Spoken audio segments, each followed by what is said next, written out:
तो पाकिस्तान के पहलगाम क्षेत्र में हुई घटना के बाद भगोड़े की उल्टी गिनती शुरू हो चुकी है। सीमा हैदर अवैध घुसपैठी, इसके जो बड़े बड़े तार हैं वो सामने आ रहे हैं। अभी अभी टीवी में न्यूज़ देख रही थी और उस न्यूज़ को सुनकर मेरे कान के जो पुर्जे थे वो हिल गए। मैं मजबूर हो गई सोचने पर, इसलिए मैंने सोचा तुरंत आप लोगों को अपडेट देना हमारा फर्ज बनता है। सीमा हैदर का वो राज जो हम पहले से ही जानते थे, अचानक हम टीवी में वो चीज़ें देख रहे हैं तो बड़ी शॉकिंग है हमारे लिए। सीमा हैदर का भाई जो पाकिस्तान की फ़ौज में था, आसिफ फौजी, अचानक से न्यूज़ देखा, उसमें देखा कि पाकिस्तान के 3 फौजी, जिसमें आसिफ फौजी नाम का कराची का व्यक्ति इसमें पाया गया है और 2 जो हैं कश्मीर के स्थायी निवासी पाए जा रहे हैं, इन लोगों ने उस हमले को अंजाम दिया है। तो दोस्तों, सीमा हैदर जो हमेशा कहती थी मेरे भाई से बात नहीं होती है, इस सीमा हैदर और लप्पू का एक वीडियो आया था सामने, जिसमें लप्पू ने बोला था सीमा के भाई का फ़ोन आया था। मतलब ये भगोड़ी पाकिस्तान के संपर्क में थी लगातार। और अब हमारे भारत के जो प्रधानमंत्री जी मोदी जी ने 48 घंटे का जो अल्टीमेटम जारी किया है, उसमें जितने भी लोग बीजे से आए हैं उन लोगों की सबकी यहाँ से छुट्टी होने वाली है 48 घंटे के अंदर। तो यह सीमा हैदर तो बिना बीजे के आई है, इस पर क्या एक्शन होगा? किसी बहन का मुझे कमेंट आया था, क्योंकि हमारे भाई बहन इस 2 टके की भगोड़ी की वजह से इतने टूट चुके हैं कि उम्मीद खो चुके हैं कि हमारी धरती से ये औरत शायद कभी जाएगी भी या नहीं। उनका कमेंट था, दीदी ये कभी नहीं जाएगी, क्योंकि इसकी जो हरकत है इसको बहुत बड़ा सपोर्ट है। हम भी मानते हैं इसको बहुत बड़ा सपोर्ट है, लेकिन जिन लोगों ने सपोर्ट किया उन्होंने अपनों को खोया है क्या? आज मोदी जी ने साफ साफ शब्दों में कह दिया, जितने लोग आए 48 घंटे के बाद उनको तुरंत यहाँ से भगा दिया जाएगा। इस अवैध घुसपैठी की उल्टी गिनती शुरू हो चुकी है। इस औरत का जो भाई है वो फौज में, इसका चाचा फौज में, तो हमें पता था। उसका नाम आसिफ है, हमें ये भी पता था। लेकिन आज हमने न्यूज़ में देखा कि कराची का रहने वाला आसिफ फौजी इस हादसे में शामिल है। तो बहुत बड़ी बात है दोस्तों। कुछ भी मिल जाए, लेकिन इत्तेफाक हर बार नहीं मिलता है। जब भी यहाँ से बादल गया, बादल की सेम यही कहानी है कि इत्तेफाक नहीं थी। सीमा हैदर का भाई कराची में आसिफ फौजी है और उसका वहाँ पे पाया जाना कोई इत्तेफाक नहीं है भाई। इत्तेफाक एक बार होता, बार बार नहीं होता। अगर बार बार चीज़ें होती है ना, वो भी उस देश से जिसे हम दुश्मन देश कहते हैं, तो वो इत्तेफाक नहीं रहता। ये पाकिस्तानी है, इस पर हम कभी भरोसा नहीं कर सकते। तो इस अल्टीमेटम के साथ पाकिस्तानी कुछ लोगों की उम्मीदें हैं कि क्या मोदी सरकार इसको भेजेगी या नहीं भेजेगी।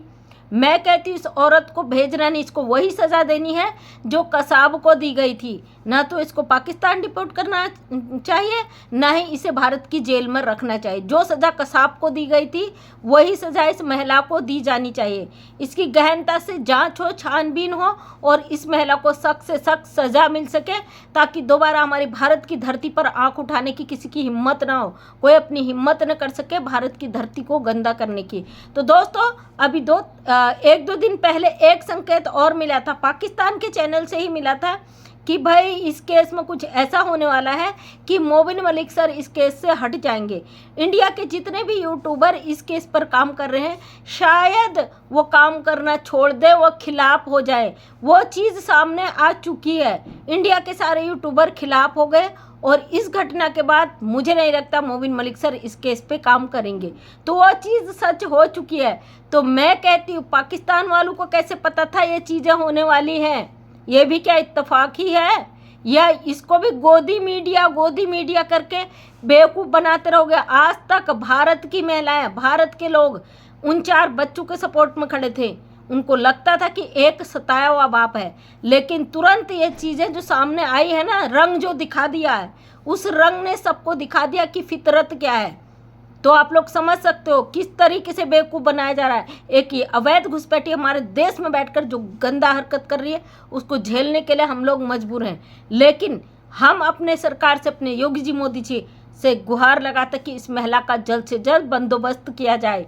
हमारी भारत की धरती पे इस तरीके की घटना दोबारा ना हो पाए, इसलिए इस महिला को जल्द से जल्द इसके ठिकाने तक पहुँचाया जाए। वो 4 पाकिस्तानी बच्चे, हमारी सरकार जो चाहे वो करे उनकी। हमारी भारत सरकार ऐसा नहीं करती। अगर हमारे 4 बच्चे फंसे होते ना वहाँ, हमें सामने से दिखा दिया जाता आईना, और वो क्या आईना दिखाया जाता ये पूरे भारतवासी अपने दिल में सोच सकते हैं। अगर हमारे बच्चे पाकिस्तान गए होते ना, उनके साथ ये लोग क्या करते ये हम अच्छी तरीके से सोच सकते हैं। सोच से भी परे चीज़ें होती जो हम सोच भी नहीं सकते। ये वो लोग हैं। हमारे देश में वो 4 बच्चे आज भी सुरक्षित हैं। क्या ये जो घटना हुई है ये इंसानों ने ही नहीं, जल्लादों ने की है। इनकी मानसिकता जिस तरीके से है ना, ये अपनी मानसिकता को कभी बदल नहीं सकते। जिसके 4 बच्चे फंसे होते हैं वो कुछ भी करने को तैयार होता है, लेकिन इन्होंने जो अपनी मानसिकता दिखाई वो बहुत ही घटिया और गंदी है। तो दोस्तों, ऐसे लोगों को पूरी तरीके से इग्नोर करें या आपको गालियां दे, कुछ भी करें, इन लोगों को देखना बंद कर दो। जब इनका दाना पानी बंद हो जाएगा, अपने आप इनकी अकल ठिकाने आ जाएगी। और हमारे देश में बैठी है अवैध घुसपैठी सीमा हैदर, इसको लात मार के हमारी सरकार फेंकेगी, हमें उम्मीद है। क्योंकि 2 सालों से जिस तरीके से औरत हमारे देश में नंगा नाच नाच रही है, बर्दाश्त से बाहर है। पब्लिक सड़कों पर उतरने को तैयार है। पाकिस्तान वाले क्या सोचते हैं कि इनकी कोई महिला यहाँ पे आ गई, इनको हम धक्के मार के बाहर निकाल दें? नहीं, हमारी सरकार जो चाहेगी वो करेगी। अब हम अपने सरकार के साथ, अपने कानून के साथ हैं। और सीमा हैदर जिस तरीके से प्यार का आड़ लेके आई है, क्या सीमा हैदर यहाँ पे टिक पाएगी इस हादसे के बाद? जो ये यहाँ पे तमाशे करके बैठी, क्या इसको टिकने दिया जाएगा? ये बड़ा सोचने का विषय है, और गंभीरता से सोचिएगा और जवाब भी जरूर दीजिएगा। और सरकार से फिर एक बार रिक्वेस्ट करते हैं, कोई दूसरी घटना का इंतजार मत कीजिएगा। इस औरत को वो सजा दी जाए जो सजा हमने कसाब को दी थी। इस औरत को जिंदगी भर यहाँ भारत की जेल में या तो सड़ाया जाए, इसको ऐसी जगह सड़ाया जाए जहाँ एक हवा का बूंद भी ना आ सके, पानी का बूंद भी ना मिल सके। इसको ऐसी सज़ा मिले, और या इसके साथ वही हाल किया जाए, क्योंकि ये माफ़ी के काबिल नहीं है। इस तरीके से प्यार का नाम लेके किस तरीके से औरत ने समाज को कलंकित कर दिया, पूरे देश को आज सवाल के घेरे पे खड़ा कर दिया। हमारे भारत के संविधान को हिलाने के लिए महिला पाकिस्तान से यहाँ इंडिया आई है।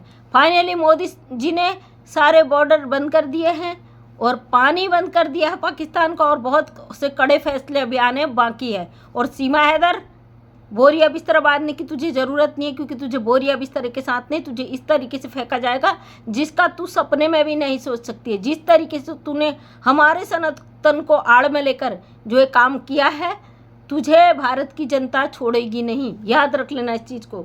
तो दोस्तों, ये एक ऐसी महिला जो ऐसी घटिया है कि ये हमारे देश में रहकर इतने, उसके बाद भी इस महिला ने आज वीडियो अपलोड किया है। ये औरत नहीं है, ये नागिन भी नहीं है, डायन से भी बदतर है ये औरत। जिस औरत ने अपना कुछ नहीं सोचा वो दूसरे को क्या सोचेगी। इसने अपने पाकिस्तान के खिलाफ नारे लगाए, उस मुल्क में रही पली बड़ी गद्दार औरत, ये हमारे देश की क्या होगी? अपनी आंखें खोल लो। इस जहरीली नागिन का फन अगर नहीं कुचला गया तो फिर आने वाले समय में बहुत कुछ हमें झेलना और पड़ेगा। दुखी हूँ, परेशान हूँ, लेकिन हौसले नहीं टूटे, ना कभी टूटेंगे। तो ऐसे ही अपनी आवाज़ को उठाइए 10 गुना तेज़ी से, ताकि इस औरत को उठा के फेंकने में और भी आसानी हो सके। तो थैंक यू सो मच, धन्यवाद।